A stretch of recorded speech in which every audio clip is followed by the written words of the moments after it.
Is there a less intimidating dog than a bulldog? Like Georgia Rottweilers, I'm like, that's a vicious dog. But bulldog, there's zero concern about it. I'm punting the out of a bulldog. Just grab it by the back of the neck and just hold it up here. Right? Can't get to me. I guess we can't talk trash because Cincinnati, a Bearcat sounds ferocious. Little do they know, Bearcats are stupid. Have you ever looked up those things? I mean, let's be honest. A Bizturong or whatever it's called. It's about the least intimidating thing you'd ever walk up on. Look out! Here comes the big Turong. Bizturong. Ladies and gentlemen, boys and girls, welcome back to New Heights, presented by Wave Sports and Entertainment. New Heights is brought to you by our friends at Buffalo Wild Wings. Hey-yo. For a limited time, order any burger and get 6 boneless wings for just $1. That's right. I'm talking about. That's right. It's a hell of a deal right there. Yeah, we are your hosts. I'm Travis Kelce. Best chicken nuggets Jason deals Kelce. you'll find. Yeah, those lengthy chicken nuggets that they call boneless wings. Both out of the University of Cincinnati. Me and Jason are Cleveland Heights high school graduates. And New Heights comes to you every single Wednesday. We try and get new episodes to you on Wednesdays.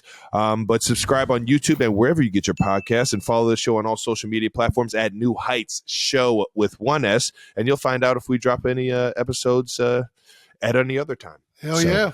Jason, you know the deal. Tell them what they got coming up. Yeah, we got an incredible show today, Trav. We're going to recap the draft for the Kansas City Chiefs and Philadelphia Eagles in a little bit of detail. We're going to let you know how the live show went, and we're also going to get you updated on a future up-and-coming episode that might be our biggest one yet. So stay tuned to the end of the show when we release that. But first, as always, new news. Still a top 5 sports podcasts on Apple and Spotify. That's right. If there was a podcast draft for sports podcasts, we'd be in the first round. The 92%ers, lottery picks over here, baby. Yeah, just New Heights lottery pick.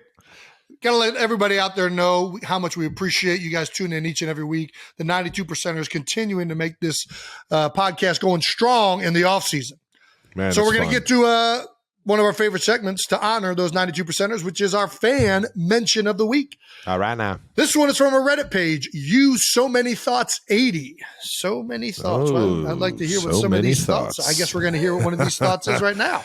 Hit me with a thought. They're pitching us an official New Heights drinking game. Every time you hear Travis Kelce say, go ahead. All right now. There it is.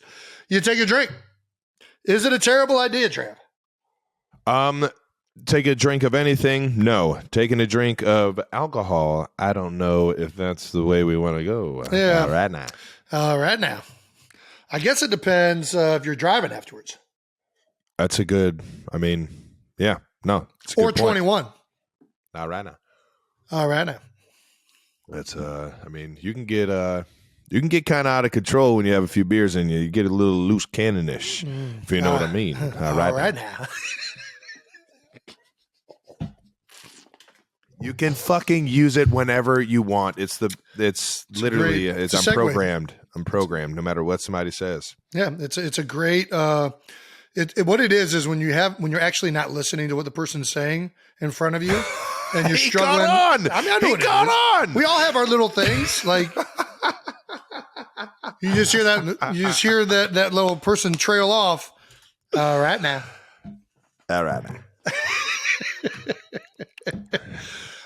Do we have any other generic response to absolutely anything? But it's not generic. That's the beauty of it. It's generic for you, but to everybody else, it's like, man, that guy's creative. I like his flavor. There was some spice on that, and I don't even know which direction it went. Yeah. What are there any other New Heights drinking game rules? Besides drinking whenever we say all right now? We're just gonna turn this into freaking Eddie Brewski. Yeah, what's Wayne Brewski? Wayne Brewski 99? or you go into oh my gosh, what's the AC/DC? Why am I thunder? And you got to chug until they say the next thunder.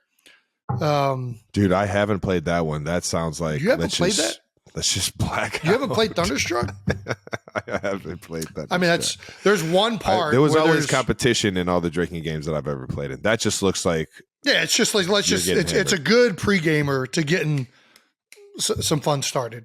Yeah. And there's one point in the song where they don't say thunder for another like 45 seconds. It's a long chug. You're finishing your beer and starting another one. All right. All right, now.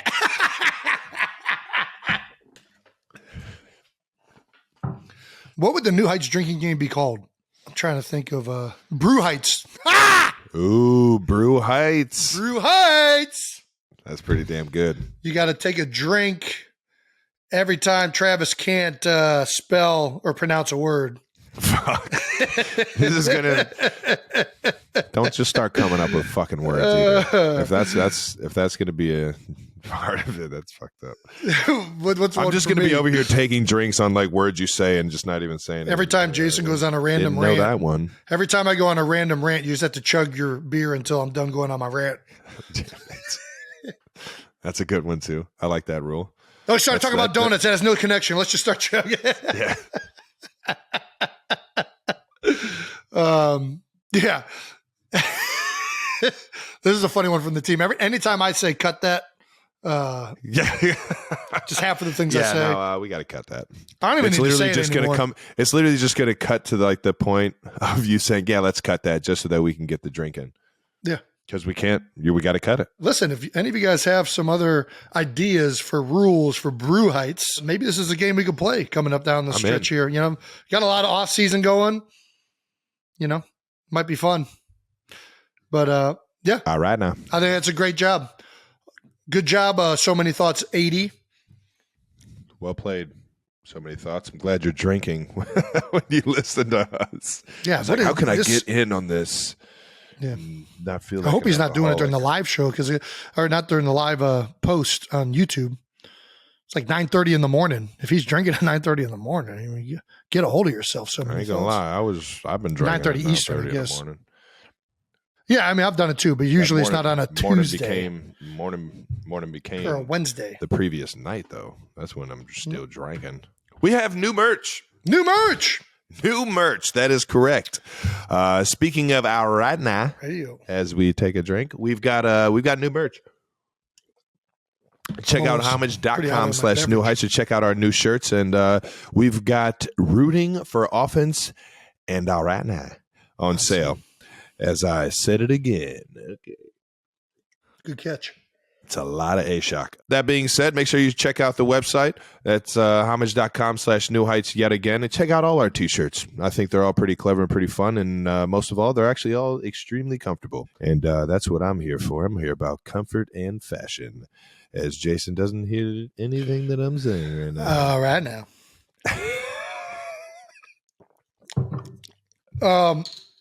I actually don't think you're for comfort at all. You're all about fashion. You wear shoes that don't fit you just because a lot of these manufacturers stop making them at 14. Who says they don't fit? If they're on, they fit. Travis. It might just be a little snug. Or they might just be a little big. But they're not comfortable.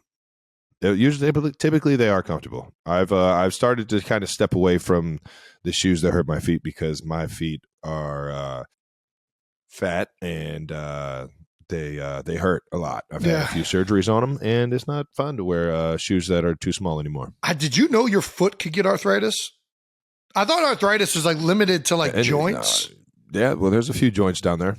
Yeah, but it's not the ankle. Like I thought, like you get arthritis in your ankle. I was doing one of the first running drills this offseason. I was like, man, I think I might have I got like a stress fracture in my foot or something. They gave me an X-ray and they're like, no, your foot's fine. You just have arthritis in your foot. You're just in your head. I got arthritis in my foot. You're a walking piece of arthritis. Dude, it's getting bad. It's getting real bad. That's why I take pink pills. Let's not get into what kind of pills we're taking. We already went down this road. Yeah, my man, freaking Acho over here giving pink pills a bad name. Pink pills have helped me get to 13 years. I'm not going to lie. Pink pills are not the issue that's going around the league. Well, there's no issues going around the league.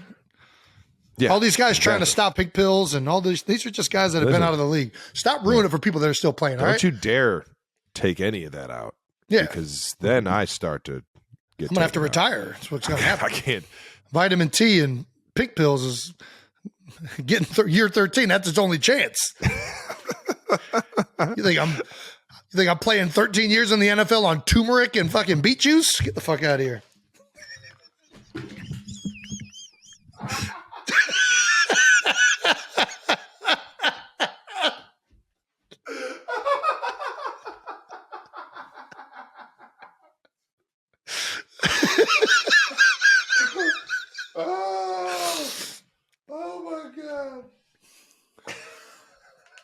Let's just move on, dude. I get so mad when they're like, "Oh, like I put your collagen support for your joints."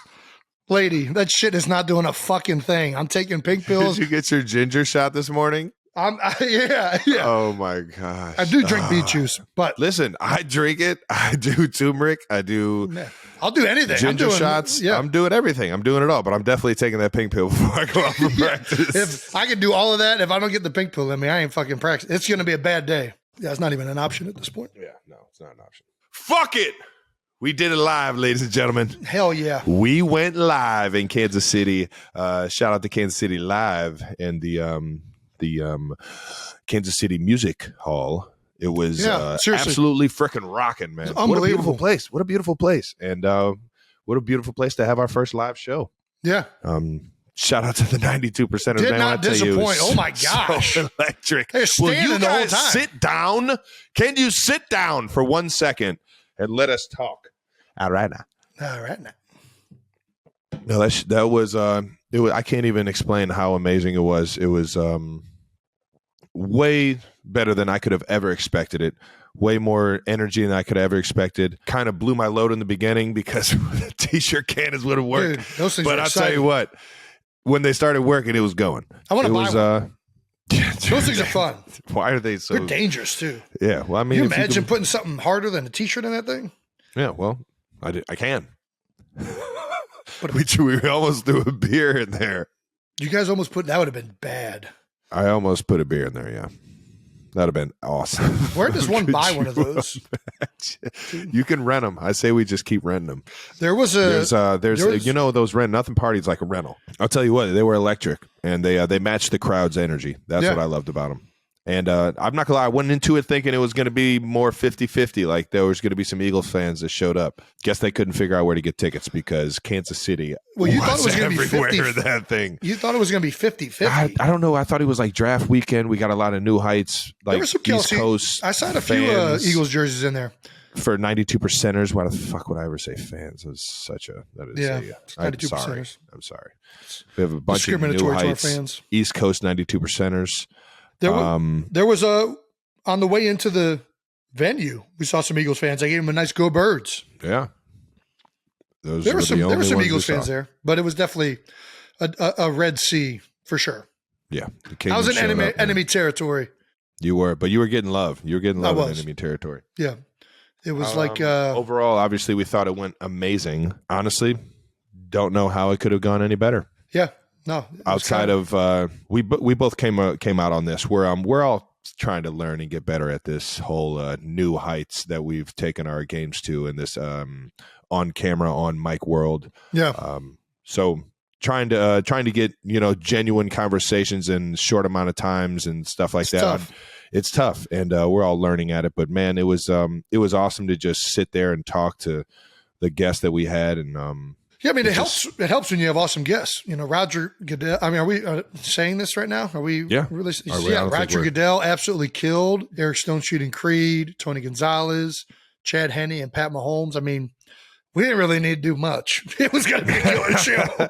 You ain't lying. We were like, hey, here's some teacher kids. All right, Pat, take the microphone. Got my guy, Chad Henne. The people we really need to thank are, one, the venue. We need to thank the Kansas City Music Hall for doing an outstanding job in hosting that event. But we need to thank our production team, quite frankly. I mean, the fact that was done at that level, the New Heights team, you guys fucking killed it, man. It was so absolute well done stars. From start to finish.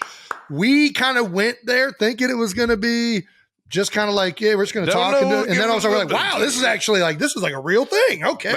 This is. So this is pretty legit. We had tons of edited video and content for people coming in the door. We had music going on. We had t-shirt cannons. We had babies.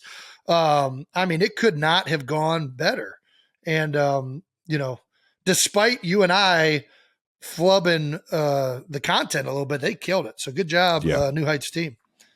Unbelievable. Seriously, I can't say it enough. You guys make us look way better than we actually are. We got some audience favorite. Before I get ahead of myself, what are some of your favorite moments of the show? Oh man, My favorite moment was Roger Goodell's monologue because it was just like surreal that he was there at all. I didn't think he was going to get booed. And I thought he was just going to go up. He got booed, which I'm like, guys, this isn't the draft. We can cheer for Roger Goodell for this. He gets booed coming out, delivers an epic monologue, which I wasn't prepared. I thought we were just doing the intros, the intro, like we were draft picks. Yeah, I didn't know he had this whole thing laid out, and I was laughing. So that was probably the most fun part because it was the thing that I didn't see coming. Mm-hmm. Outside of that, all the guests and, the fans were incredibly electric. But, Creed is a guy that I think both you and I have talked about. We wanted to get on the show for a long time. Eric Stonestreet, another one. Tony G. We were happy that he was able to fit us into his schedule that week. That was epic, man. And, getting Chad Henne that ball back, that might have been – that was the icing on the cake. That was definitely the icing on the cake. It was fun, man. So I think all in all, I mean, it was just – there's a lot of great moments. There was one really bad moment at the end that kind of made the show not that fun for me. But outside of that, it was a great show. Yeah, well, I still thought that moment at the end was impeccable. I enjoyed every second of it. Little did I know I was going to enjoy seeing you in that diaper. I told you I didn't want to see you in that diaper before. I thought it could have just been – by the way, everybody, I tried to get Jason out of this bet about 100 times, and he was a man of his word. That's what he kept saying. He said he couldn't live with himself. He made the bet. He made the bet. I'm not backing down from a bet. It's a good man. It's a good man right there. I'll tell you what, one of my favorite moments was it really happened a couple times throughout the show because I felt like I still had to have like some type of guarded up, even though we were live and it was in a room, and we're still going to kind of, I would assume, edit it to where, it's going to look good. It's not going to be the same on YouTube, but it's going to be good. It's going to be, just a little more buttoned up. And I kept looking at Coach Reed in the stands. Like, Could you see him? Is he laughing? Is he enjoying it? I'm just like, and then I would see him smiling. I'm just like, yes, we're on the right. All right, I couldn't see him when I was sitting down. I knew exactly where he was, and sure enough, he was enjoying it, man. That's awesome. It was cool. Everybody that came in terms of the front office and the team, all the Chiefs Kingdom, everybody keeps saying how much fun they had, and that's all that really matters, man. If you came out of there enjoying the content and the entertainment that we try to provide, that's everything, man. So we appreciate you guys for making that one a memorable experience for us. No doubt. Jason, any reaction on the new haircut when you got home? I mean, we had baby Benny out here in KC.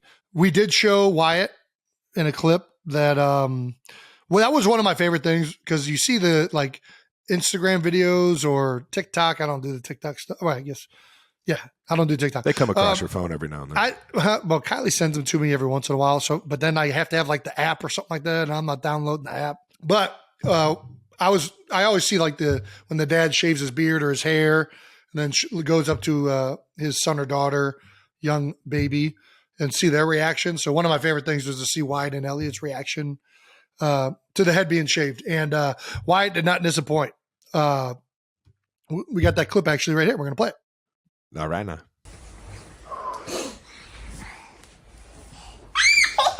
What? Your brain is gone. My what's gone? It's gone. What's gone? Your hair is gone. Your hair is gone. What happened? Do you like it? Do you like it with the hair or without the hair? Your hair is gone. Your hair is gone. Do you like it with the hair or without the hair? Without the hair. You like it without the hair? It went rooted off. Did you touch it, Why? Did you want to touch it? The brain's gone. The brain's gone. The brain's gone? Mom, why the brain is gone? Why is my hair gone? Yeah. I lost a bet to Uncle Travie and he cut it off. He cut it off? He cut my hair off. That's not nice. No, it's not. No, you have to get new hair. I do have to get new hair. Yeah, you should get pink hair. A pink hair? Yeah. All right. Hopefully it grows back pink. Get pink and cut yours No, we're not cutting that.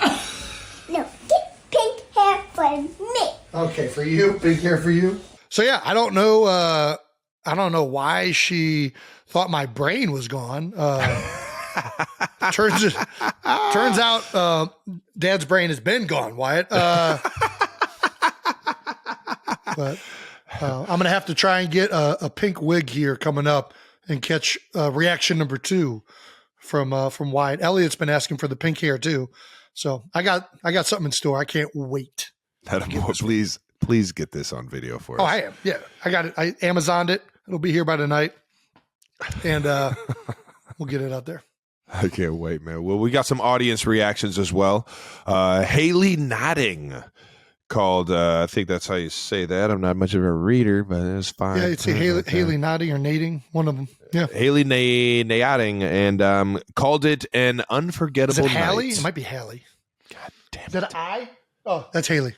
I thought it was 2 L's. Do we have to take a drink because I don't know this one?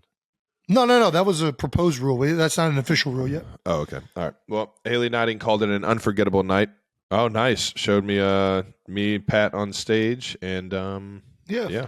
It's wonderful. I mean, it's a New Heights show about 2 brothers, and she took a picture of the 2 Kansas City Chiefs guys, and I'm off in the distance. It was a really meaningful picture for both of us. Well, like we said, Chiefs Kingdom was in attendance. Creed Humphrey tweets, he needs to brush up on his sitcoms. Dude, and, that was funny. That was actually hilarious. That was another unexpected moment. Big Creed. That is one of the best things about football is to see the differences in generations. 100%. You know what I mean? Like the music guys listen to, the shows guys are familiar with, especially like kids shows. Mm-hmm. Like for me, Saved by the Bell, that's what we watch. We watch that every freaking day growing up. Every day growing up. These dudes now, they don't know what Saved by the Bell is. They don't know who Kelly Kapowski is. I got told I was Zach Morris, and Creed had no idea who Zach Morris was. They're talking about some wannabe Jake or Zach or some shit. I don't fucking know. I think that was the tail end of my childhood. Which one's that one? That's Disney, I think. Is it? Yeah. Anyways, that's one of the cool things is finding out about new things that or seeing like the differences with you and your teammates. Because we were the tail end of the 80s. I was literally the tail end. I was only in the 80s for 2 months. Yeah. But kids are being born in the 2000s now. Yeah, they don't know nothing about Bone Thugs and Harmony. Entire 90s era. Bone Thugs and Harmonies, who's that? You don't even know what Pokemon cards are. That's true. You're trying to resell them things. I was still opening packs. You're trying to catch them on the corner of 3rd and Girard, and that's on your Snapchat. Yeah. No, I'm out here fishing for them in the CD game exchange. You had to buy packs and try and open it and hope that you got a Snorlax.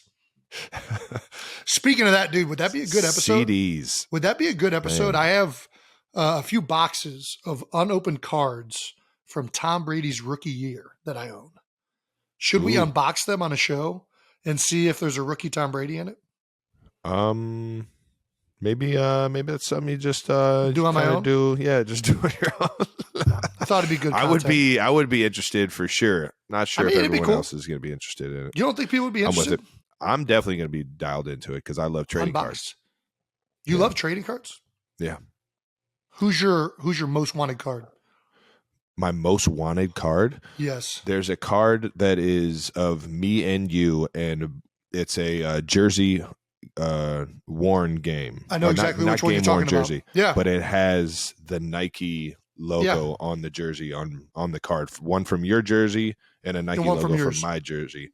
Yep. And it's both on the card. And I think that's pretty cool. I'm a Nike guy. I've been a Nike guy. You see it right there. It's on my freaking neck right now, dude. Moving on to Sierra Jasso. Yasso.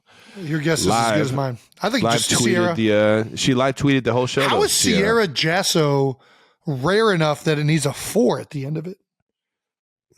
Like there's 3 other. There's 3 other Sierra Jassos.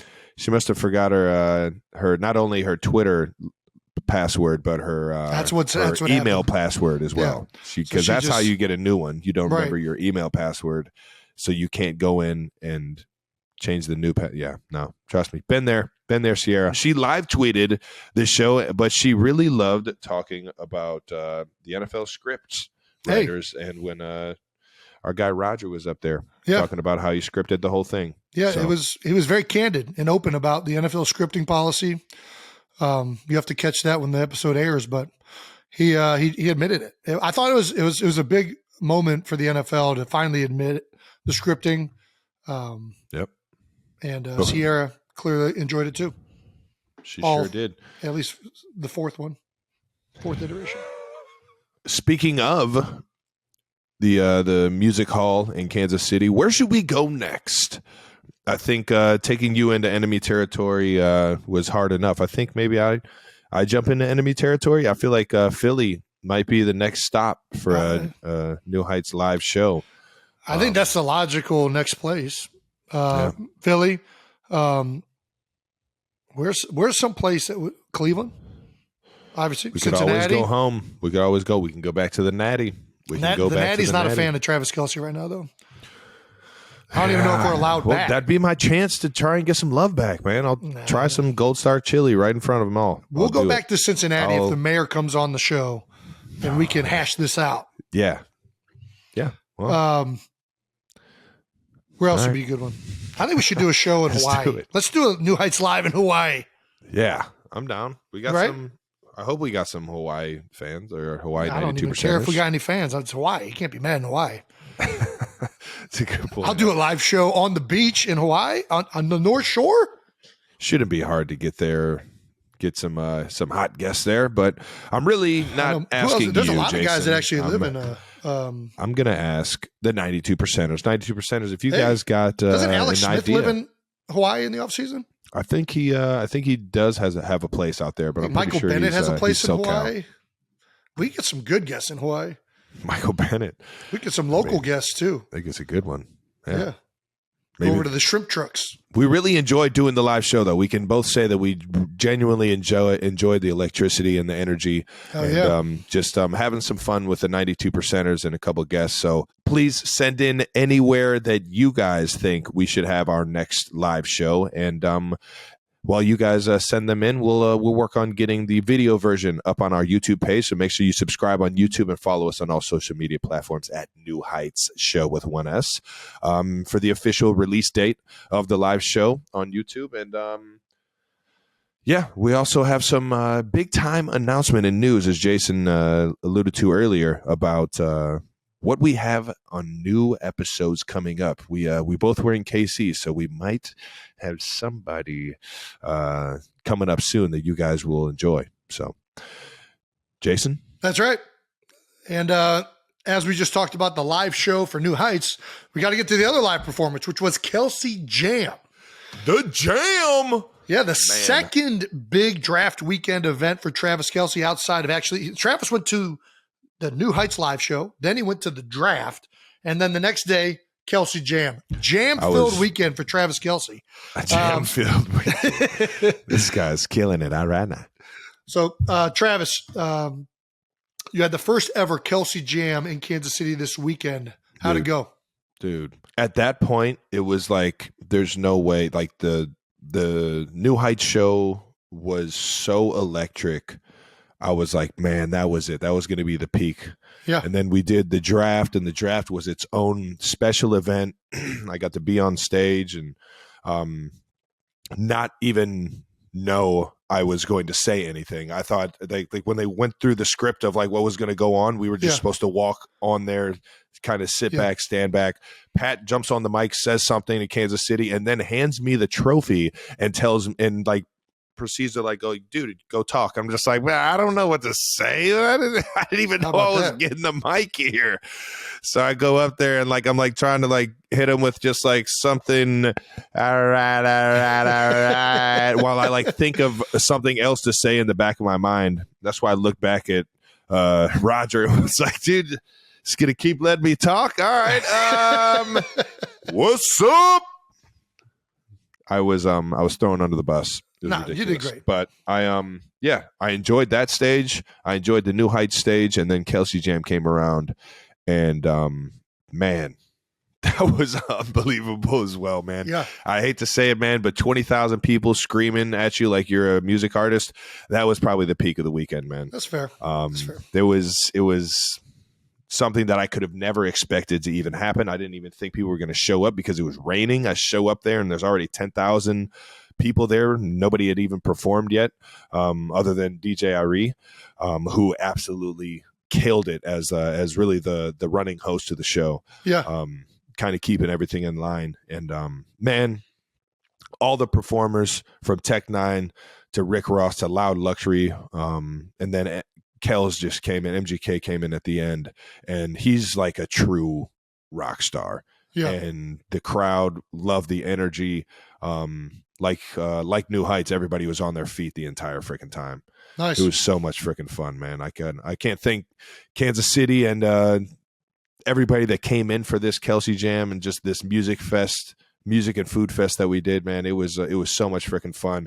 Automatically and immediately, I'm thinking about how I can make it better for next year. So, yeah, we're already brewing up how we're going to do this thing better next year and try and make this an inaugural event, either in Kansas City or where the draft is. Well, you just talked about Pat handing you the trophy at the draft. Yeah. You took that trophy. You took that trophy. You went that trophy. You took that trophy. Went straight to the Kelce Jam. No fucking way. Well, we got video proof, and we're going to play right now. So enjoy this video, everyone. There it is. There is the footage of you desecrating a history trophy of the NFL in more ways than one. Yeah. How did it feel I'll tell you what, man. To slam an icon? The people are absolutely fucking ill if you think that I would ever disrespect the actual Lombardi trophy like Travis, that. You would definitely disrespect the Lombardi trophy. 1,000% a replica. Why do you think it would? I would never. How is? I have way too much respect for the game, the history of the game. I could see the dent. I know the dent is on the front from Rob. I could tell. There was no dent in that freaking replica. Right on the tip. It was the same. It was the same. Yeah, trophy. because Gronk had the trophy that said Chiefs over the 49ers. That was a replica that I bought after I won the Super Bowl in Miami. You poured beer down the side of it like it was an ice luge. First of all, it was an ice luge. It was the Lombardi luge, it was delicious. And then you spiked it on the ground. Listen, of Casa Azul. I forget her name. Whoever her name is, who was the granddaughter of the guy that made the trophy. If she was upset at Tom Brady throwing it in the ocean, she's fuming right now. She's got to be real upset at you. Yeah, well, I didn't do it to the real one, ma'am. So I think we're good on that book. It was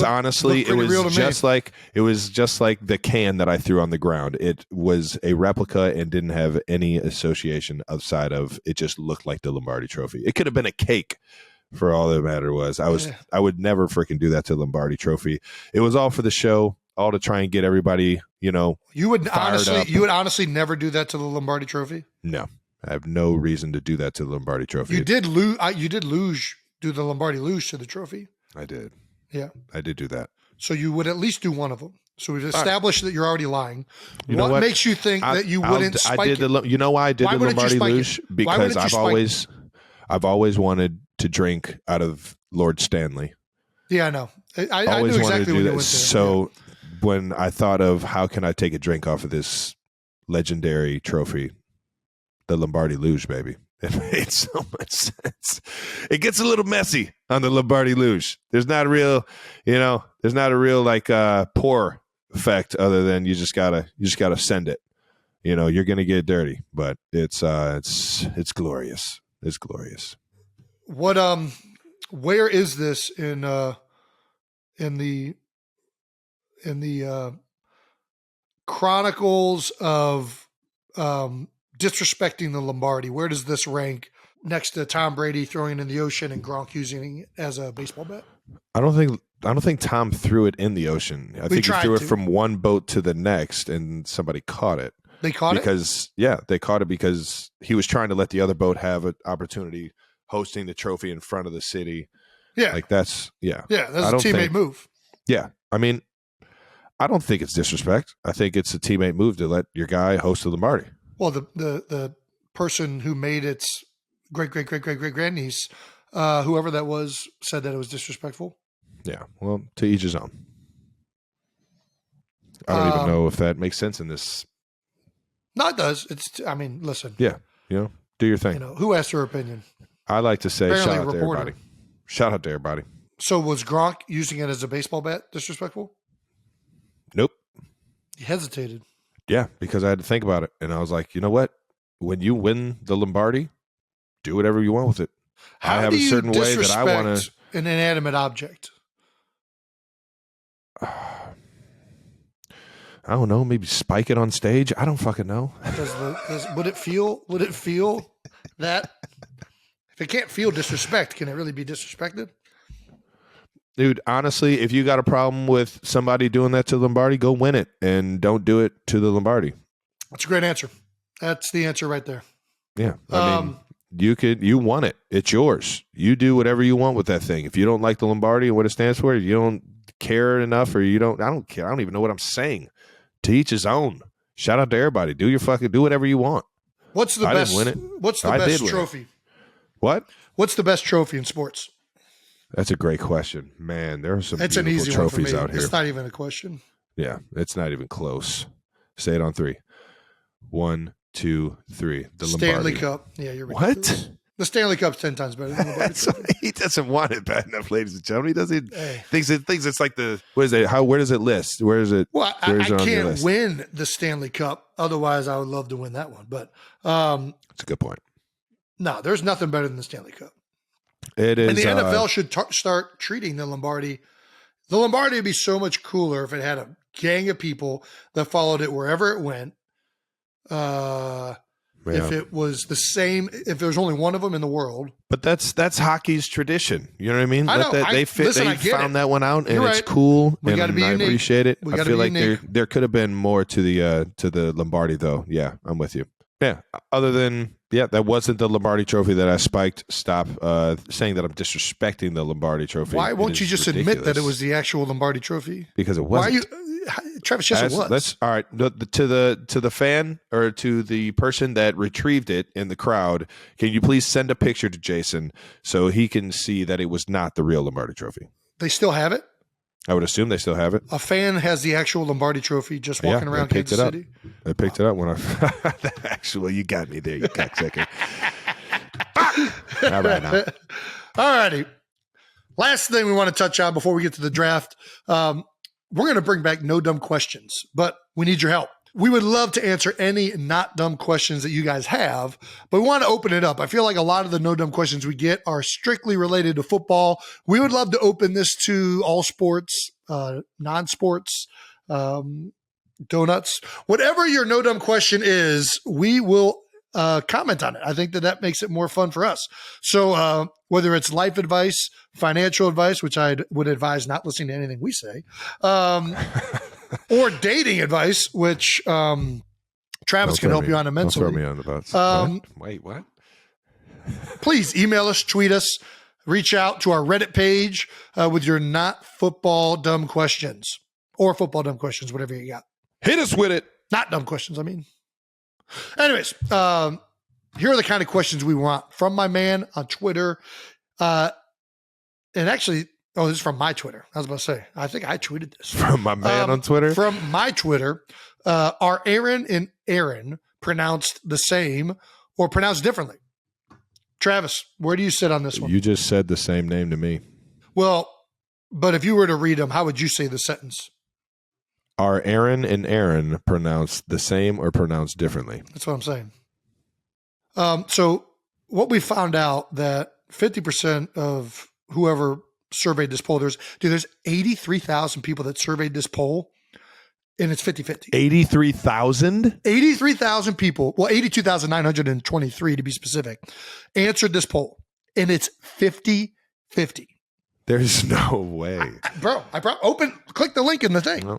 No. Elon, he fired way too many people. Their surveys aren't working. They're just saying it's 50-50. Every argument is just 50-50. This is all just filled up by Elon Musk bots to create as much division as possible by making it a 50-50. 50-50. Hey. Yeah, I mean, I just don't.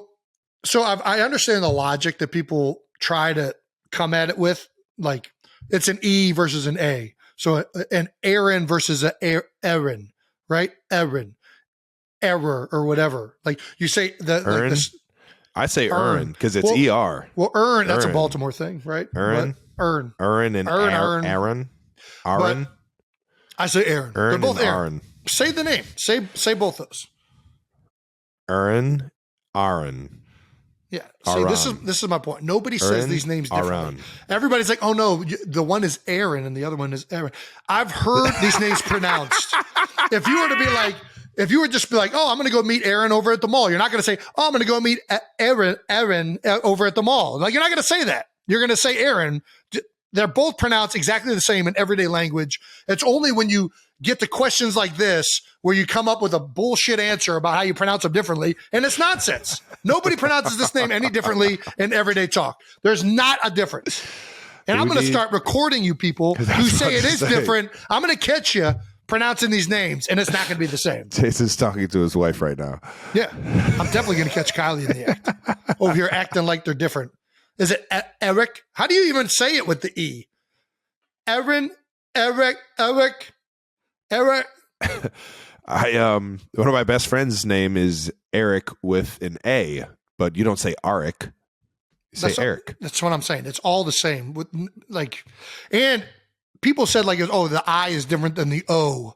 Like it's Erin versus Aaron. Nobody says Aaron. No, everybody just says sense, Aaron. But everybody Aaron. says Aaron. Yeah, it's just ridiculous. Yeah, I mean, all of these things that people say sound good in theory, but in practicality, when you're saying the name, it's the exact same. Like when you have B-O and B-E-A-X. Yeah. It's Bo. It's Bo. It's not. Yeah. Bukes. I'm going to go meet. No. What are you talking about? It's Bo. Bu. I'm going to go meet Bu. I'm not French. I'm American. So those are the kind. My lips don't make that noise. I say Bo and Bo. I ain't saying Bu. I've never heard anybody say it. How they say it? Bu. I don't even know how a French person would say it. But that's. How do you say Aaron? I don't even know if it's French. It looks French. What's up? How do you say Aaron with the E? It's Aaron. What are you talking about? How do they say it though? They say it's like like an E, like you know how you say They say it, yeah, it's like an EH. Erin. If there was Aaron, that, then there would be an EH. I mean, listen, I think in other like countries, there is a clear difference where they say, well, like in Irish people or like UK people, they say Erin and Aaron, or like they make it more like they differentiate it a lot. But in the American language, yeah, it's Aaron and Aaron. And I've listened to you Philadelphia people talk, and they say there's a difference between Mary, and Mary. No idea what you just said. How do you MERRY? Mary. MARRY. Mary. MARY. Mary. Philadelphia people think that those three words are pronounced differently. Yeah. And I don't think that they say them differently. They've just fooled themselves in their own heads that they say things differently. They don't. There's no difference in everyday talk. Nobody says Mary, and I don't even know what the fucking third one would be. I don't even know how to get to the Mari, Mary, and Mary. Like, no. Nobody's noticing a difference. The only reason you notice the difference is the context. Oh, man. You marry somebody and wish them a Merry Christmas. You marry Mary on Merry Christmas.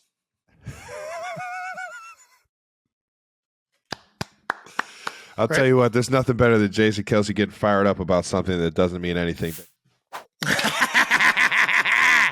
All righty, before we get to the rest of the episode, we got to talk about something we've been eating for a long time, Trev. We got to talk about the Buffalo Wild Wings, home of the All-American Burger. Well, for a limited time at B-Dubs, you can order any of their 5 amazing double-stacked smashed and seared burgers. Yeah. And just for $1, you get 6 boneless wings. I'm going to eat it, but they're definitely not wings. They're chicken nuggets, but I'm going to eat it. I'm with you, baby. They're delicious.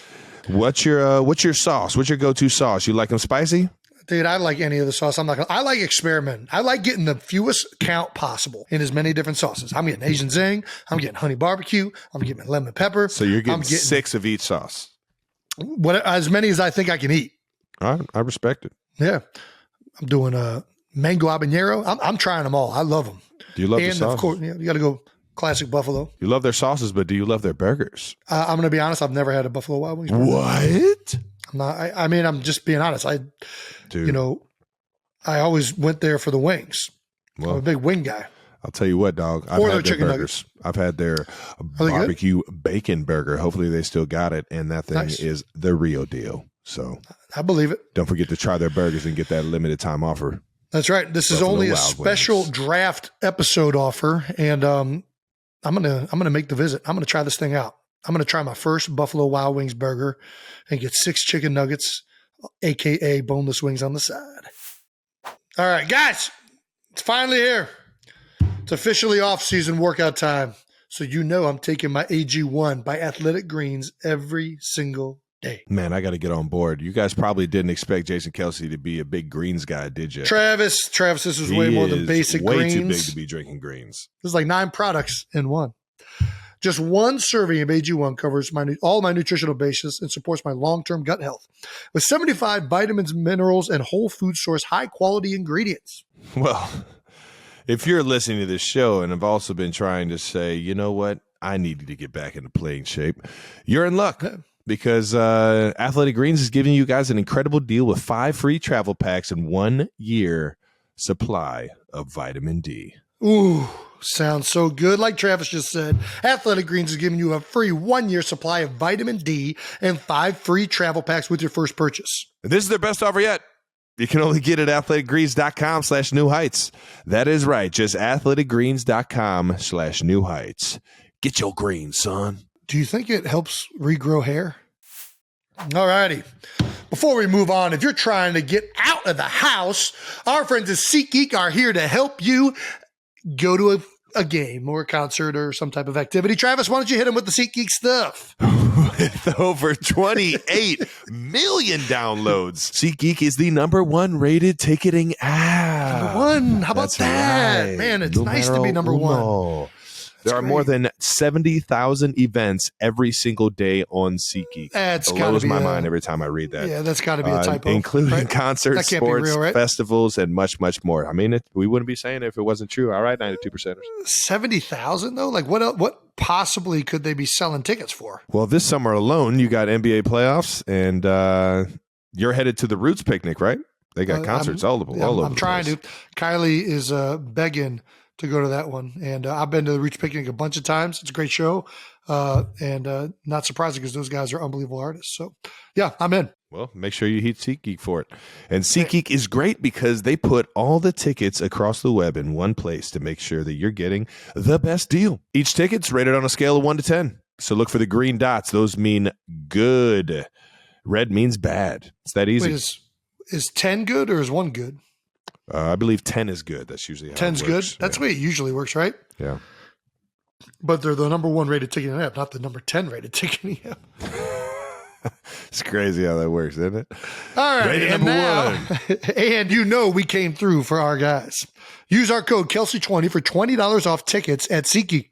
That's $20 off your first purchase with promo code Kelce20. Make sure you click the link in the description to download the app. And let's get back to the show. Let's move on and get to these 12 bold topics, a.k.a. just some bold topics to wrap up the actual NFL draft weekend. And first things first, Jason. Something like it. First things first, we've got to get to some new teammates, man. Yeah, man. Some new teammates. I don't know if you guys know, but the NFL draft was this weekend. It actually got held up because Travis and I were late to the draft. They held it up? I thought I was right on time. No. Everybody said I was right on time. Dude, they didn't actually hold us. They held it up, I promise you. Well, I'll tell you what, they held it at like a few minutes too fucking long because I got there right on time. I looked at the freaking phone and it said I had to get there by 5:05 and it was 5:04 when I walked right up to the stage. So it's 5. It aired at like 7, didn't it? 7:05 then. I had to be there at 05. Maybe that's why we were running a little late. We thought they were probably, yeah. I mean, let's push it a few minutes here. I'll tell you what, find it the coolest part of it. Coolest part of it. Mama Kelce yet again rocking another stage. getting up there and picking one of the Eagles draft picks. One of my all-time favorite moments in life. Seeing her up there. She announced the Nolan Smith pick. She was live in front of the entire world and didn't flinch once. Yeah, it's Mama Kelce. Mama Kelce, baby. Shout out to Mama Kelce showing us the ropes yet again. Then before we get to the Eagles picks, we got to talk about the Chiefs. All right. First round, you guys went with the last pick in the first round. I wonder why you were picking last. Kansas City took edge defender Felix Anudike-Uzomah. Mr. Anudike-Uzomah. Felix, welcome to the squad, baby. Kansas State, baby. What a guy, man. What a guy. He looks like he has great freaking energy, explosive. I mean, he looks like he's going to help us out right freaking now. That's good. That's what you want in the first round pass pick. Rusher, long arms, explosive. He's a big long dude. Yeah. Is he a long arm guy? What's his go-to moves? Dude, he's athletic as hell. He can get you with a few different moves. Is he athletic or talented? I'm going to say he's athletic. All right. He'd be a good pickleball player? Yeah. I think you can throw him in a few different sports and he can play. That's good. You want athleticism and talent up there in round one. Round two, number 55. You guys select SMU wide receiver Rashee Rice. Boom! I'll tell you what, he might be the dark horse in this wide receiver class, man. I'll tell you what, man. Doggone, man. I was watching some highlights. I like what he does with the ball in his hands. He's got a good feel for voids over the middle of the field. Yeah. And he's tough as nails, man. I love wide receivers that are just tough dudes, guys that stick their face in the fan, do the dirty work. He's a guy that can definitely he can be counted on in the passing game, but man, I think he's going to help us out in a lot of different areas on the field, man. He was among one of the prospects that Pat Mahomes was playing catch with, which, by the way, I think this is genius, and it's probably going to be tampering by next season. But you guys had Pat Mahomes work out with a bunch of receivers. Well, he chose to work out with a bunch of receivers. No. That are coming out. They chose to work out with. They chose whatever. Yeah. Wherever we were. Tomato. What's the potato? No, what's the other one? Does a bear shit in the woods? Tampering or tampering, whatever you want to call it. He was outliers or outliers. It's up to you. He's catching passes. Talk about a great way to figure out if the guy's going to be a good fit. Have your starting quarterback, one of the best players in the league. Ask him to run some routes you guys might be running during the season. Not a bad idea. Mahomes apparently told the Chiefs that he really likes this guy because they drafted him in the second round. I mean, yeah, you couldn't go wrong. All the guys that I saw down there that were working out that, were Did he have any future tight ends? Picks. Any future tight ends? Running backs? Was it only receivers? Nope. I think there was some buzz around Dalton Kincaid, but outside of that, no, I didn't see anybody. We just had all our dogs that are at tight end right now down there working in the Texas heat. Dalton Kincaid. That sounds like it's like almost like a made up name. Dude, it's like he's an action, action packed, like he's like one of the guys in Predator. Thriller, yeah. It was cool. Or he should be like running a safari. This is Dalton Kincaid's safari. Dude, you got a creative mind there, brother. All right now. All righty. Well, either way, I thought that was genius by you guys. And obviously, Pat likes this guy because you guys picked him in the second round.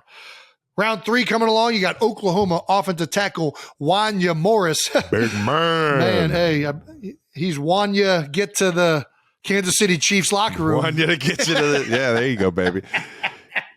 It's gonna be fun to get him in the building. The big dude, tackle, played next to one of our star guards in Trey Smith back in college at Tennessee. Since then, transferred to Oklahoma, and now is a Kansas City Chief, baby. Virginia Tech DB Chamari Connor is the number 119 fourth round pick.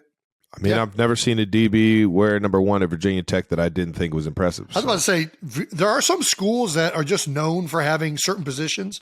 And I feel like DB is a Virginia Tech DB is usually a one that, like, perennially they have pretty good ones. Oh, yeah. Shout out to Brandon Flowers, baby. All righty. Coming on to round 5, the 166 pick, you guys take B.J. Thompson from Stephen F. Austin. Yeah, Small I'm school excited. guy. I'm excited to see this guy. Usually, you know what I mean? You get pumped about the guys that you don't have a lot of film on. Yeah. No, if you're haven't from a seen- school that I haven't heard of, I'm very curious to see how I'm this is going to pan so out. curious to see how this, because it could be a freaking, was it a diamond in the rough? That's A right. hidden gem that you just didn't see coming Like Aladdin, throughout baby. all the excitement during the college football season. Usually those small school guys don't get too much love, man. He's an edge So player. let's see it. Hopefully he isn't just tossing me around in training camp. Round 6 pick, the Kansas City Chiefs select Texas defensive tackle Keandre Coburn at number 194. Big Coburn. Yep. And 7th round pick, Ball State corner, Nick Jones, baby. Nick Jones, Ball State. Man, Yeah. don't see a lot of corners coming out of Ball State. We'll see how this one pans out. Yeah, have you reached out to any of these guys? Or have they reached out to you? Followed a few of them on IG already. Told them I'm fired up to see them in the building. Nice. My guy down in XPE, down in Fort Lauderdale, Florida, Tony Villani has helped me with a lot of my speed and my transition. Tony Just Villani? throughout Tony Villani is the footwork specialist and Have I met speed Tony? specialist. Yes, you have. You actually gave me the okay and like the thumbs up to go down there and train because you kind of talked to him coming out of the draft. Is this the guy that was at Boca? Or So he was up in Boca. Now he's down in Lauderdale. Gotcha. Bigger gym in Lauderdale now. I remember this guy now. Okay. Yeah. So Tony's helped me out with a lot of stuff in terms of just speed and athleticism, control, going in and out of breaks and things like that. And actually, Purposeful movement. Baby. Rasheed was down there training with him for the draft, I would assume. And sure enough, got the connection through him to just give him a shout out and everything. And Rasheed is fired up, baby. He's fired up. He That's wants good. to come here, win a freaking Lombardi.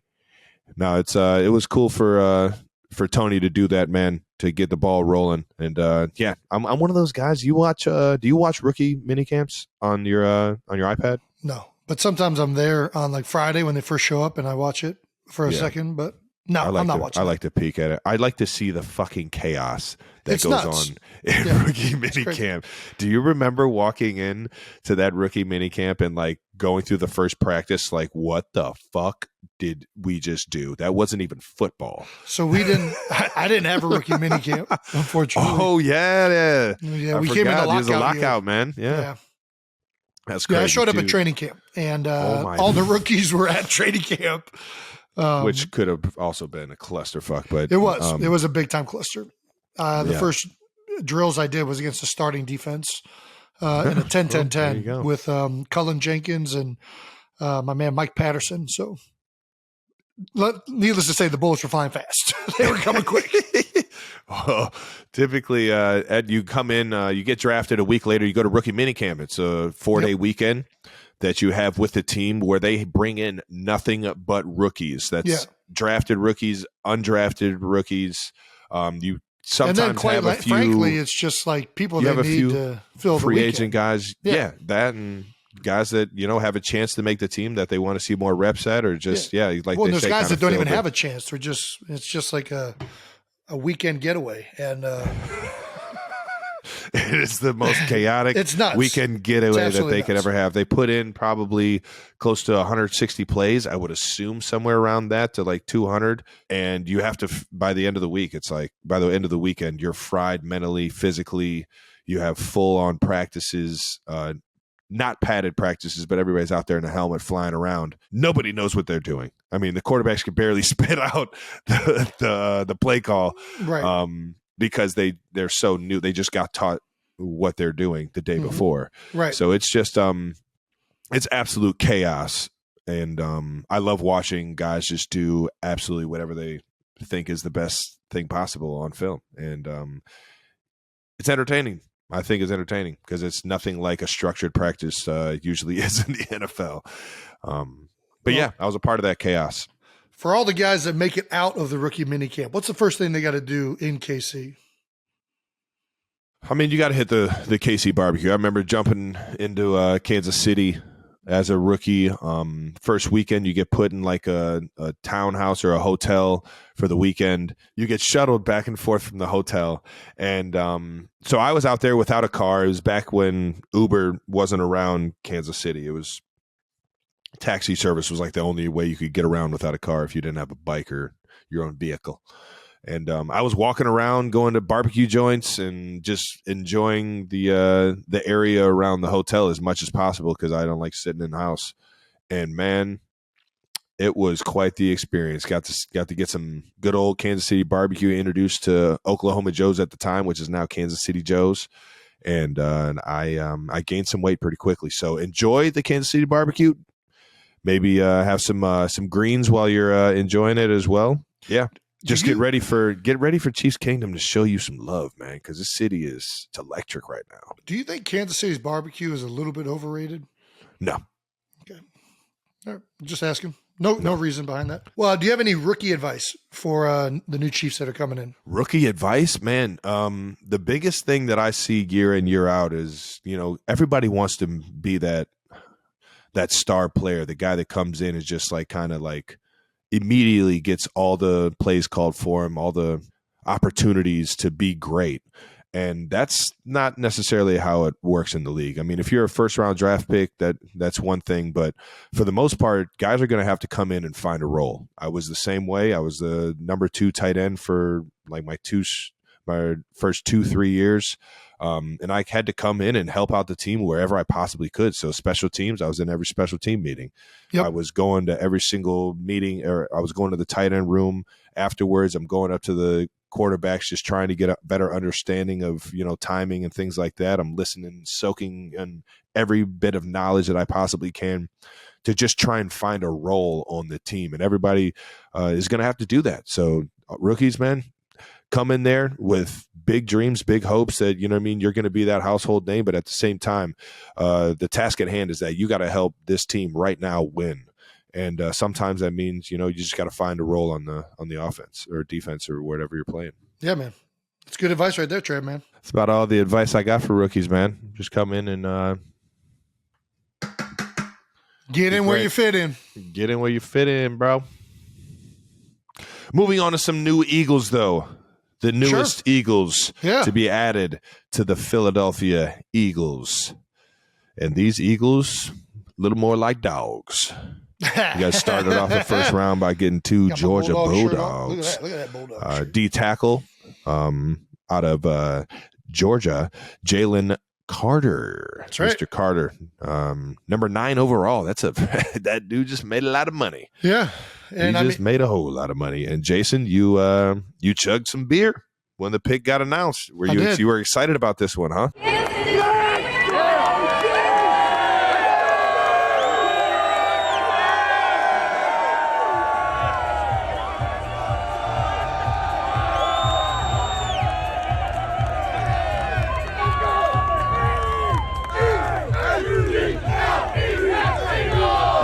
Well, I was down in the pit. I was going to be chugging beer regardless of who they selected, but was definitely very happy they took Jalen Carter. All right now. Yeah, I think most mocks didn't have him falling that low. This is a guy who I think most of the pundits had rated as one of the top 2 or 3 guys in the entire draft. Yeah. So, for him to be available at 9, Howie and the Eagles to trade up from 10, one position to snag him, I think that was pretty fortunate that he kind of fell that far for the Eagles from a talent perspective. The big question about Jalen is the character concerns, right? And, I don't get too concerned with character stuff, especially when it comes to like college kids. These are highly transformative years for all of these guys. Yeah. Obviously it's a concern whenever there's character stuff out there and you have to do homework and you have to vet with different sources that you trust just how bad those concerns are. But man, I think that people do a lot of growing in college. People do a lot of growing after college. I mean, these are still, by all intents and purposes, these are still young kids.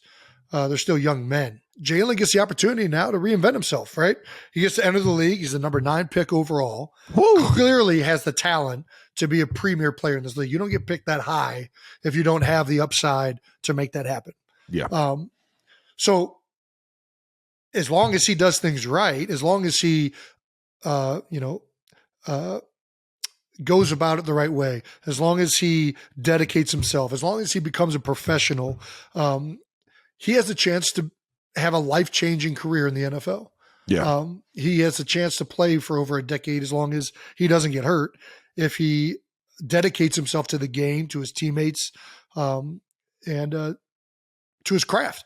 And he's going to be very, very fortunate to work with two guys in that room who have done that. You know, Brandon Graham, Fletcher Cox have both played on the defensive line and done things the right way for over a decade. And they've reaped the benefits. They've reaped the rewards. So he's going to be able to interact. And they got a city that absolutely freaking loves him. Yeah. So he's going to, he has a choice, right? And I'm looking forward to seeing how it goes with him, because I mean the talent's there. We're all excited as hell that he's a part of the team. Right. Now he gets to go out there and go out there and earn it, man. Go out there every day. Go out there and become the player that you can be. And he's going to do it in a room with a bunch of other great guys. And that's the other thing. Like character concerns, man, I respect all coaches out there. But I've seen guys have fractured relationships with one coach, go to another team and be just fine. You know, I wasn't perfect in college. I know Trav wasn't. We've been over the struggles he's had.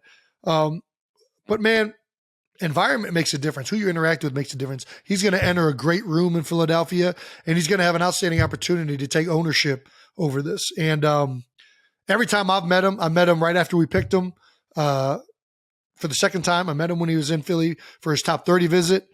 Man, he's been a great kid in his interactions with me. He's looked me in the eye. I feel like a lot of these guys that have character concerns, I'm more concerned with guys that think they're too good. I didn't get that vibe with him when I met with him, you know, where he's like looking up. He's not looking straight at you. That's obviously not a great litmus test, but we'll see. I think you got a pretty good gauge on people, man. I grew up right around you. I think I got a pretty good gauge, so I think we gauge things the same. And I tell you what, man, Philly's never been, hesitant when it comes to getting those red flag guys until it's picking Travis Kelce, because then they think it's just that guy, get that fucking guy out. We don't want him in the building. The number of guys that have been like locker room. Did you hear anything? I did. I'm ignoring it because I don't want to touch on the fact that you're still upset that the Eagles didn't draft you, even though you just won your second Super Bowl and have the most receiving yards of all time, next to a few guys. You still got a few people to catch, I guess, on that. But through the most receiving yards through the first 11 years or whatever it is. Listen, I mean, I can't remember the last time the Eagles had somebody in our locker room that was that big of a cancer that it upset the chemistry of the team. I can't remember the last time that happened. And listen, he's going to make a choice. Either he's going to commit himself and dedicate himself and do things the right way, and he'll have a long, illustrious career where he can end up changing the lives of his entire family, or he's not. And at the end of the day, I like taking a risk on a guy, not a risk. I like taking chances on a guy that have this much upside. I really do. I think it usually ends up, panning out. But yeah, well, it's fun. It's fun that you got to see him not only before the draft, but during the draft. You told him that you're glad that he's an Eagle and can't wait for one-on-ones. Yeah, he misheard. I just want to let you know he misheard that. I said I'm not looking forward to one-on-ones. I don't look forward to doing one-on-ones with anybody. I don't, let alone an absolute terrorizer in the middle of the field. Yeah, and obviously, like you said, the D-line room that he's going into is only going to help him, man. It's only going to help them both on the field and to channel that professionalism. So moving on to the end of the first round, edge rusher Nolan Smith out of Georgia. Two Bulldogs, man, two D-linemen. I should say. And, who would have thought that the Eagles would have went out and got two D-linemen after having the most sacks in the National Football League? Technically an outside backer, but he's an edge player. He's playing on the line. He's a D. He's rushing the quarterback. It's another guy from Georgia. This is the guy. Nolan is the guy that Mom announced at pick 30. So, this is a guy who's unique because he's a smaller edge player. He only fits certain types of schemes, and we happen to run one of them that we're going to be able to utilize him a lot. We do some similar things right now with Hassan Riddick, who was one of the highest sack leaders, might have been the sack leader in the NFL last year. Man. But Nolan Smith is going to get an opportunity to be in a great room again and learn from guys that are really, really good at their craft. And the only reason he's probably there at pick 30 is because he's such a unique player, right? Like, you know, he's not your 270 pound system type stuff. Yeah. Yeah. He's not a 270 pound DN that's going to play in a lot of these 4-3 schemes. He's playing a 3-4. He's containing and he's pass rushing. That's right. So, and he's going to slide inside and run games probably on third down. All right, now. Noted. Yep. Put it down. You won't see it on tape. I guess we might play you guys the first game of the year, so maybe you won't see it on tape. I hope we play you guys in Germany. That'd be pretty It's not fun. happening. I already asked. Damn it. All right, well, moving on to the third round because you guys didn't have a second round pick. Offensive tackle Tyler Steen out of Alabama. Right. Anytime you get a offensive lineman out of Alabama, you got a good pick. So I think we did have a second round pick. I think there was a trade that happened or something like that that pushed us back into the third round. So I don't know if it was this one or this round pick then. Whatever. Sorry. Yeah. Big guy from Alabama, can play guard or tackle. You know, we've had a really, really good offensive line for a number of years with Philly. And part of that is because the organization just invests in drafting and accumulating talent O-line, D-line, on O-line and D-line. Obviously we lost Isaac Seumalo, our starting right guard. We lost Andre Dillard, who was our next in line tackle and guard. So this is we need to get another guard tackle. That's just the reality of it. And, hey, drafting guard tackles from Alabama, not a bad place to draft guys from. History's told us it works. The power is impressive when you watch him play, and I'm looking forward to getting Tyler Steen over there at Stoutland University and to see what he's got. All right, now, well, your second, third round pick back to back, actually, safety Sidney Brown. That's right, out of Illinois, fighting the line. Not gonna lie, have watched absolutely zero tape of Sidney Brown. But everything everybody says is that he's a heat-seeking missile playing with reckless abandon type safety, and that's how I like my safeties. So let's hope he's doing that in the NFL. I'm with you on that. Moving on to the round 4, cornerback Keely Ringo out of Georgia. You got some more Bulldogs on Bulldogs the list. up in the building. Bulldogs, the Philadelphia Bulldogs. They were just the best team in college football, so I get it. Yeah, I mean, it's a good idea to get guys from the best team in college. It's not a bad game plan. Another guy that I have seen zero tape on. And honestly, even if I have seen tape on him, I don't know how to evaluate cornerbacks. In general, if the receiver ain't catching a lot of passes to his side, it's a pretty good corner. Round 6. You guys drafted a quarterback, man. Hey! You just paid one $250 million. You guys drafted another one out of Stanford. Listen, the old brainiac, the old tree, Stanford trees. Listen, Tanner McKee, Stanford University. Listen, we don't. Philadelphia's always going to invest in 3 positions: O-line, D-line, and the other one's quarterback. We know firsthand the necessity to have good backup quarterbacks. We saw San Fran struggle this year without a third string quarterback. Well, I guess it went into the year with a third string quarterback and had a lot of injuries, but it's one of those things. It's always a good idea to have at least 3 quarterbacks, if not 4, that you're comfortable with.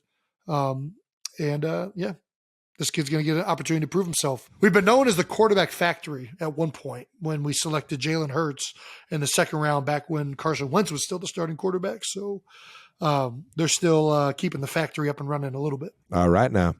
Rounding out the draft here for the Eagles at round 7, D tackle Moro Ojamo from Texas. How about that? Big old. So both D tackles from Texas go to the Chiefs and the Eagles, man. How about that? Yeah, I mean, again, haven't seen a lot of this kid. I've heard he's a sawed-off shotgun. He'll be a nice boulder there in the middle of the defense. You like him down there in Texas. Shot-off shotgun. That's right. You just let him sit there, take up double teams, and just create a bunch of gunk. you gunk up the pipes of the outside zone and all the other things. You know, you're a space taker. Well, the Eagles didn't leave the Georgia Bulldogs alone after the draft. The Eagles actually traded the 2025 fourth-round pick and the number 219 pick in this year's draft to the Detroit Lions in exchange for a guy named DeAndre Swift. How about that? That's How about right. that, Howie? How about that, Eddie? There's a little background work there. Traded up, got a guy that sounds like you guys wanted from the get-go. Yeah, I mean, you know, we already had a great running back room, but everybody in Philadelphia wanted Howie to draft Bijan Robinson. And that was what everybody's take was on Sports Talk Radio. Shout out to WIP. And I think everybody was looking forward to that being the pick. But nobody expected Jalen Carter to fall. And when Bijan got taken at 8, Jalen Carter still on the board, everybody's like, hey, this is a no-brainer. Let's get Jalen Carter. I mean, let's take him. Yeah. But you think you lose out on acquiring an explosive running back. Not today. Howie Roseman trades a couple late-round picks and acquires an explosive running back out of the Detroit Lions and out of Georgia and adds another Bulldog to the offense. So we end up getting an explosive running back and Jalen. I mean, you know, Howie's turning into quite the manipulator of acquiring talent through the draft, whether it's through trades or through the draft itself. Yeah. Traded last season, obviously, for acquiring A.J. Brown during the draft. Yeah, this season acquires another explosive offensive player, and he enters a room that already has some really good running backs. So I'm excited.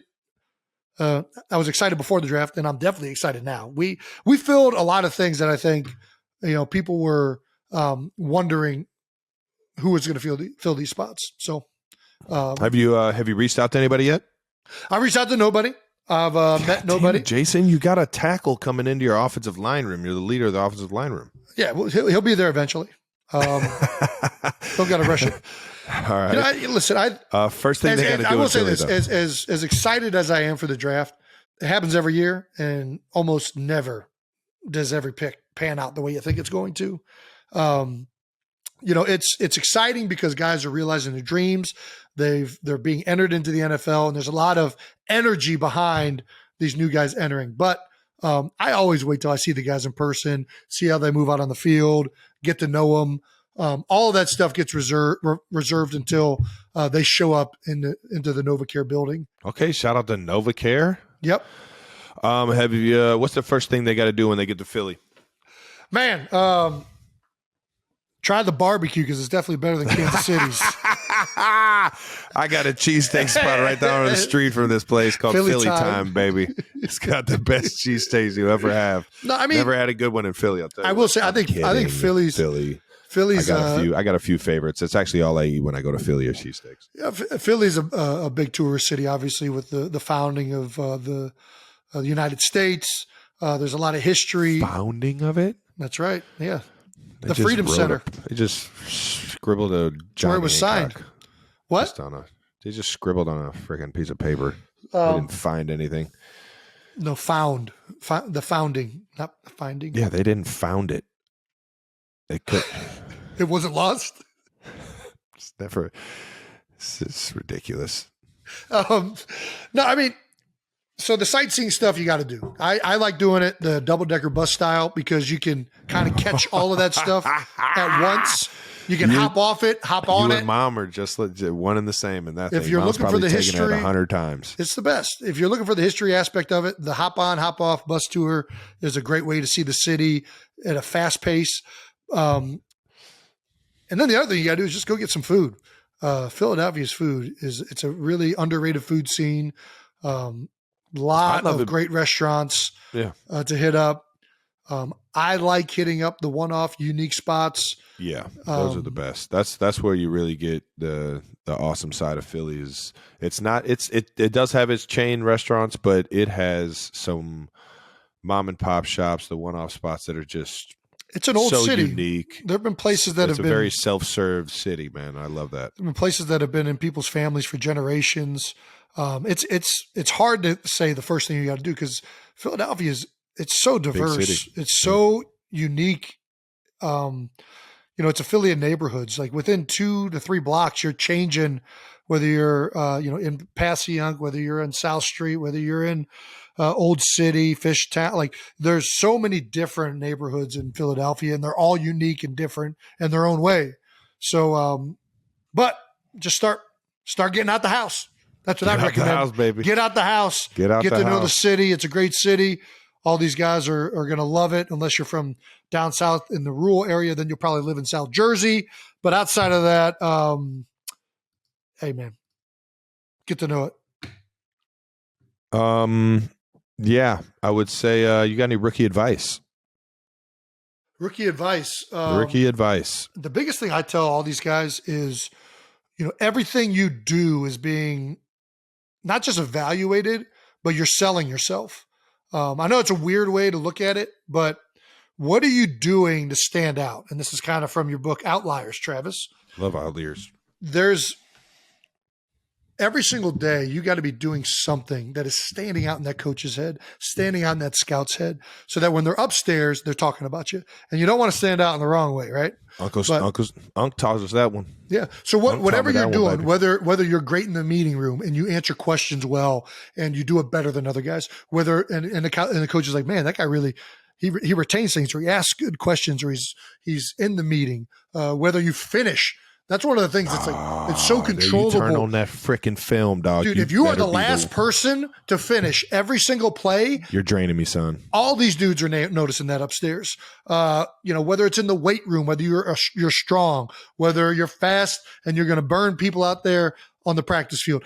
There's things that you got to do, and you got to figure out what can I do to separate myself from all the other guys, because there's a lot of guys that aren't going to get separated, and those guys usually don't make the team. That's just the way it is. If there's nothing that is bringing you up in these scouts' heads or the coaches' heads, where it's like, hey man, this guy's different.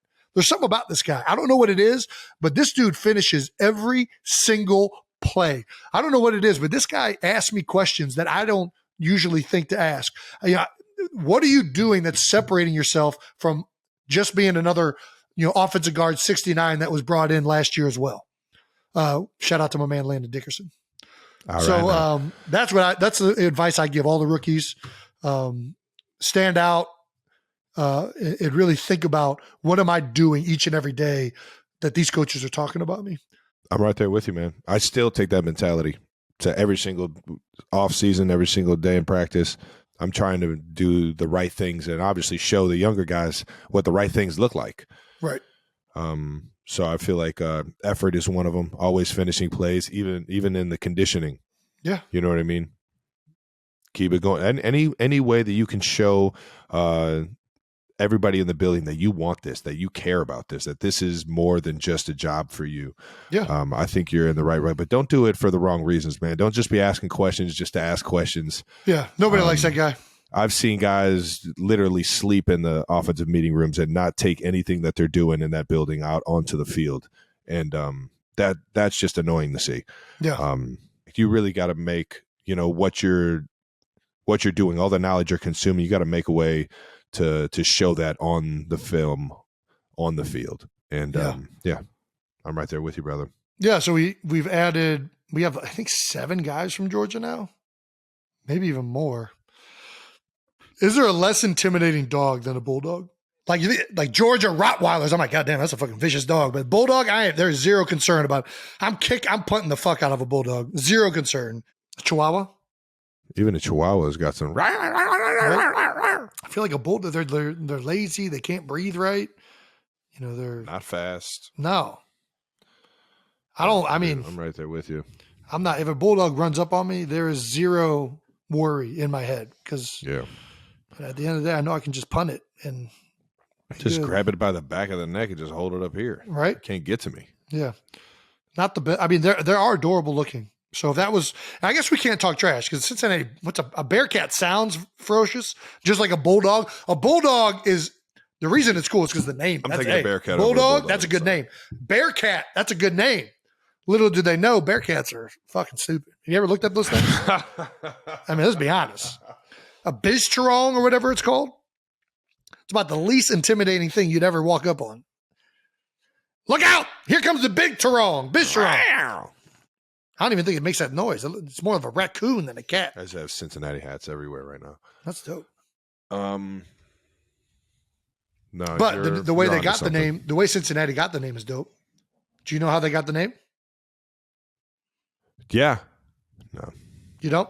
No. There was a player back in the 1920s or 30s maybe whose name was Teddy Bear. I'm not making that up. His name was Teddy Bear. And in the paper the next day after he had a big game, the headline was Teddy Bear was so dominant he looked like a combination of a bear and a cat. And that's how they got the Bearcat nickname. So it's named after a player, actually, not after a very unintimidating, stupid woodland creature. Yeah, well. Or I don't even know if they're woodland. Shout out to Theodore. Yeah, man. I mean, that's all we got for the Philadelphia and Kansas City drafts. But the last thing we wanted to touch on, man, but how did KC do as a host city? Man, I thought they killed it. Honestly, that was... Same. I went to I've been to a few drafts and seen have? a few draft stages. Yeah. I've never Didn't been. go to my That was my draft, first one. but I've been to a few. I went to Vegas's last year, saw Cleveland's. It's I'll tell you what, man, I might be a little biased from the energy in the city and kind of what we had going on, but I had a hell of a week. I had a whole bunch of fun this week, and I thought Kansas City did an unbelievable job of hosting the draft. The draft stage looked amazing. It was the biggest stage and venue that had been put up for the draft yet, and that thing was packed to a T. I just thought it was such a cool, unique setting for the draft, and really made it memorable. Yeah, man.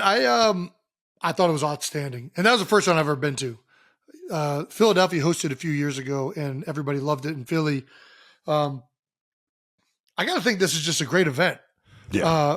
I've always loved watching the draft on TV. That was my first time ever going, and I was in the crowd with all the some of the fans that were there. I was in the pit watching it for a portion of it.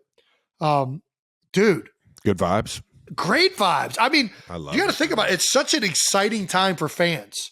Who are we going to like? It's like you're pulling the lottery. You're in Vegas. You go, hey, who we got? Yeah! Ding, ding, ding, ding, ding, ding, ding, ding, ding, ding. I mean, dude, I think I want to keep going. Like, it was a great, and especially that first day, man, the fans are into it. The whole nation's into it. Excitement. Like, I mean, it was a great experience. And I think I'm excited that the NFL does this now. It used to just be in New York. Yeah. Like, I'd like that this is now an event that is moving around and each city is getting a chance to partake in it. I'm with you, man. Because I think I'm with you. Dude, I mean, you get to see firsthand kids realize their dreams, cities get excited with hope and optimism, whether it's from a quarterback or a defensive tackle. I think that everybody, dude, it's a great show. It's a great event. And I'm really happy that I was able to go to this one. I might keep going to these. All right, now. Well, I'll see you in Detroit next year. That's where it's at next year. Kelce Jam. Listen, if there's one place we shouldn't go, we shouldn't go to Detroit. Yeah, listen, baby, it's cold It's gonna be it's cold cold up in the there. D, baby. Hey. It is cold in the D. Good thing Both it's got to be indoor, right? And the weather. Yeah, so that does it for the Kansas City draft experience. Shout out to KC for holding down an amazing experience. Yeah. But why don't we to close this thing? Why don't we talk about some of the things that people might not know about what happens after you get drafted, like the next steps into the days that you start to go to your team. Like how quickly are you in the facility working for your new occupation? I should say your new career. I mean, obviously it's different for where you were drafted, whether you're a first round pick, an undrafted free agent. And, the first round picks are shipped out on a private jet the very next day, right? And sometimes that night. Sauce got shipped out that night, right, because he was going from West Coast to East Coast. So they're doing media all the next day and whatnot. But for the lower round guys, undrafted free agents, the first time you're stepping foot in the building is a rookie minicamp. And that's your first opportunity to kind of meet people.